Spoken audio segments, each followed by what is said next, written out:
This happened when I was in college. I was 20 at the time, studying for an upcoming exam in biology. That is, until my roommate busted in my room. She wasn't yelling, but I could see she was drunk by her excitement. I rolled my eyes and sighed. I completely lost focus now. But it was okay. I kind of gotten used to her behavior. She was a party girl while I was, well, a nerd.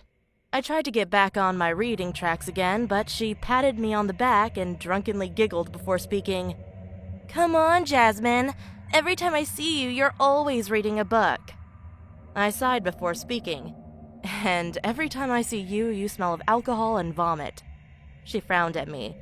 "How about this? I'll be quiet all week if you come to this party tomorrow at 8. I wanted to say no, but then I thought about it. I mean, I do always work really hard. Besides, she won't barge in like this for the whole week? Sounds too good, I thought to myself, so I nodded and continued to read. We got ready. I hadn't dressed up in ages, so I was kind of excited. The party was loud, filled with drunk people making out, bumping and dancing.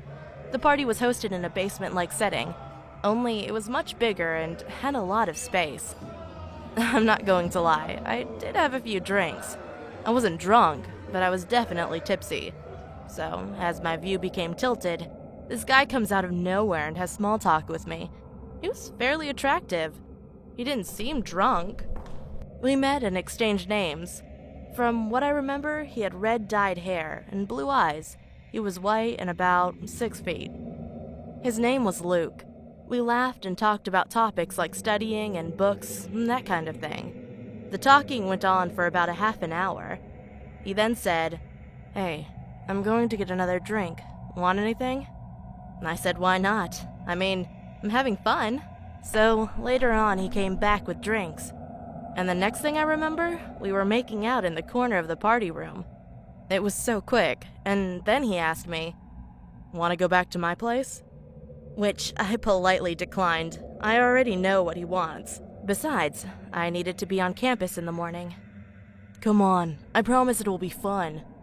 I remember that he kept on trying to get me to go, but he gave up after I made it clear I wasn't interested in going to his place. He rolled his eyes angrily and gave me a paper with a number on it. "Fine.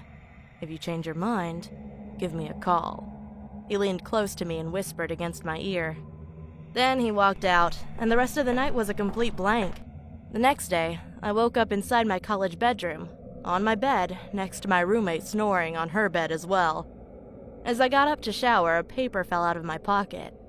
It was the number, which made me remember that guy. But I had more important things now. I showered then and went to study. I remember reading my book when all of a sudden I felt dizzy. Then I woke up in the bed with police officers and nurses talking next to me. Turns out I had this dangerous allergic reaction that could only be caused from saliva or any bodily fluids that had come from decaying or rotting flesh. Which to my surprise was weird. I hadn't been kissing anyone, let alone ate anything raw. Then I remembered the guy. I told the police about the guy at the party and gave them the number he gave me. A few weeks passed and my allergies went down so I could live my life normally. I just finished my test when my phone rang. I answered it and it was the police. Turns out the guy from the party had 2 dead decaying women's bodies inside his apartment that he ate. They must have been there for months. My heart dropped. The thought that I made out with someone who ate human flesh, or even worse, was what if I had agreed to come to his place? I may have been one of those bodies.